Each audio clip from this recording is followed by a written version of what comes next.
তো হ্যালো দোস্ত, আজকে এই কলকাতা মিউজিয়ামের আরেকটা ভিডিও নিয়ে হাজির হয়েছি। এখানে এই ফসিল সেকশানে দেখব অমেরুদণ্ডী প্রাণীর ফসিল সেকশন। আর দরজার পাশেই দেখছেন আর যে গাছে ফসিল আছে, কল্পনা করে দেখুন তো কয়েক হাজার বছর যে মাছ গাছটি মাটিতে দাঁড়িয়েছিল আজ সে পাথরে পরিণত হয়েছে আর এখানে আমাদের মিউজিয়ামে সংরক্ষিত আছে। দেখেই আশ্চর্যজনক লাগছে। আর চলুন তাহলে ভিতরে আছে সমস্ত যে সমস্ত প্রাণী কঙ্কাল, দুর্লভ ভাস্কর্য আর আরও আছে অমেরুদণ্ডী প্রাণীর ফসিল। আর এটা হচ্ছে আইরিশ ডিয়ার। কতটা হাইট দেখুন, 10 ফুট হাইট। আর এর শিংয়ের স্প্যান হচ্ছে 11 ফুটের মতো। আইরিশ ডিয়ার এখনও পোলার রিজনে এগুলো দেখতে পাওয়া যায়। এক অদ্ভুত আশ্চর্যজনক অভিজ্ঞতা। এবার চোখ রাখুন এদিকে, বিশ্বের সবচেয়ে বড় সামুদ্রিক কাছিম মানে টর্টয়েস। এরপরে দেখব এটা হচ্ছে গ্রেট আইরিশ ডিয়ার। এখানে পোস্টারে আমরা দেখতে পাচ্ছি হাইট অ্যাপ্রক্সিমেটলি 10 ফিট। আর যে আর এটার স্প্যান হচ্ছে, শিংয়ের স্প্যান হচ্ছে 11 ফিট। এই টর্টয়েসটা দেখুন কত বিশাল, সব থেকে বড় মনে হয়। এত বড় টর্টয়েস আমরা দেখতে পাইনি।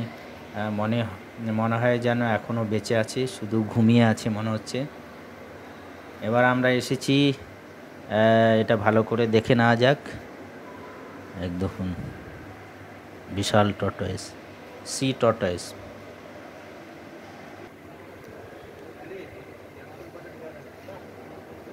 এখানে নানা রকমের মাছের ফসিল আছে, ছোট থেকে বড়, প্রতিটি আলাদা প্রাকৃতিক। প্রতিটি ফসিল যেন তাদের অতীত ইতিহাস বলে।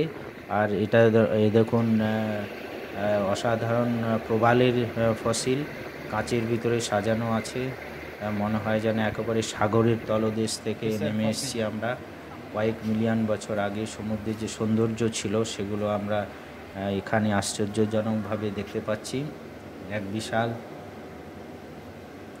এরকম সমস্ত আন্ডার ওয়াটার যেগুলো স্নেল ছিল, এগুলো স্নেলগুলো দেখা যাচ্ছে। এই দেখুন পুরো পাথরে পরিণত হয়েছে। একের পর এক আমরা দেখতে পারবো। এই বিশাল যে হলটা আছে এর মধ্যেই সমস্ত কিছু আছে।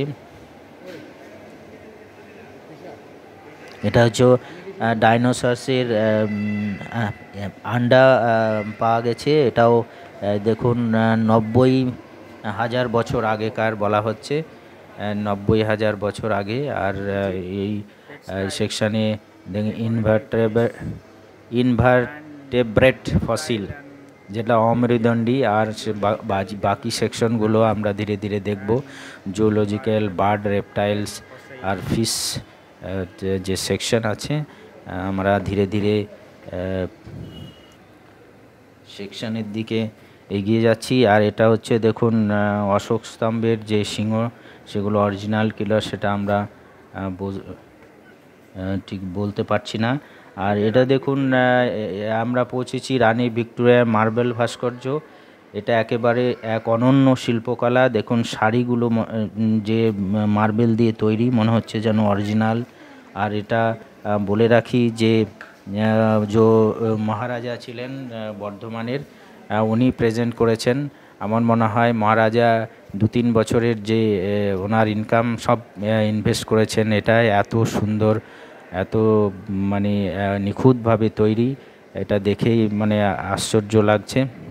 দেখুন আপনারা ভালো করে দেখুন, শাড়ির ভাঁজ পর্যন্ত এত সুন্দর, এত পুরনো হয়ে গেছে তবুও এখনও এর সৌন্দর্য এতটাই ফুটে উঠছে।